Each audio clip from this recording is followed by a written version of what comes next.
Hi, I'm Alex from Boldly. Self-awareness comes in two forms for you as a mentor.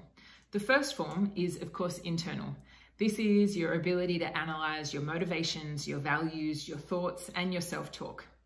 But the second form is actually behavioral, your ability to analyze how your actions and behaviors impact and create effects for the people around you.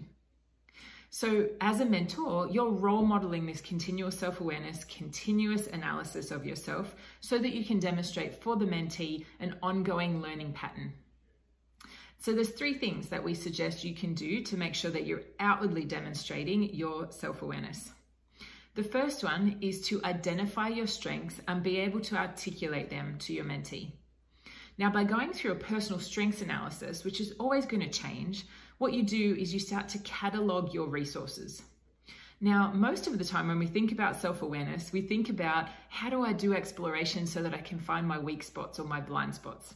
That is important, but actually when you come from a position of strength, you find that you open up your mind, you'll be more receptive, you're demonstrating that you have capabilities to be winning in your profession, and from that position of strength, you're then able to address any weaknesses that might come up. And in fact, those strengths that you identify might actually be the antidote to some of the weaknesses that you identify.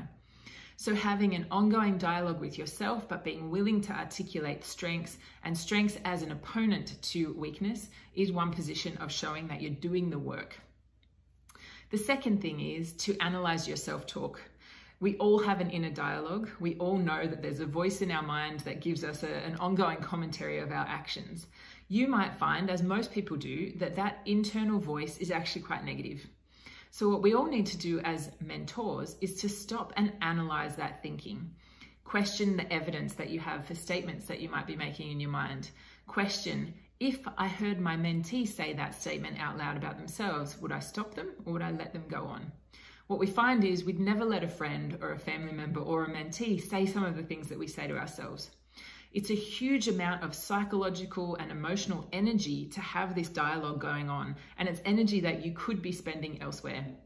So when you analyze your own self-talk, open self-awareness, try to objectify some of those statements and quantify them, try to shift them into a more positive. What this allows you to do is to do the same for your mentee when you're in dialogue with them as well. To actually capture some of those self-limiting beliefs and self-limiting statements, analyze them, break them down, and become more productive with the mentee. The third thing that we ask you to do is to, of course, observe outwardly. You want to have an additive or a beneficial effect on the people that you're working with. So of course, you need to be able to analyze my behavior, my tone of voice, the language that I use, the energy I bring into the room. Is that actually benefiting and causing more self-awareness in others? Is it causing performance in others? Is it even causing them to have enjoyment in what they do? Or is it doing something else? If it's not, and if you're able to analyze that and you're not having the impact that you want to, do some small experiments. Think about, how will I change this behavior? How will I change that energy I bring? By doing that tweaking of your own behavioral impact, you're actually showing that you're adaptable and that you're willing to shift and change your ways of working with the interest of getting outcomes with other people. So go through these three practices continuously. Self-awareness is a practice. It's something that is happening ongoing. It's not a one-off event or a permanent state that you sit in. So make sure that you're making time to go through these behaviors and turn them into habits. One thing that I would say is that self-awareness, as fantastic and important as it is, if we spend too much time sitting in that meditative or that reflective state, it can turn into self-focus.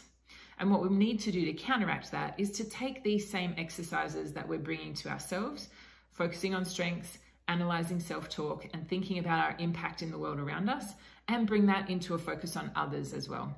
So get into a dialogue with friends, family, mentee about those three things and show your interest in that other person to make sure that you don't shift your self-awareness into perhaps an overused state.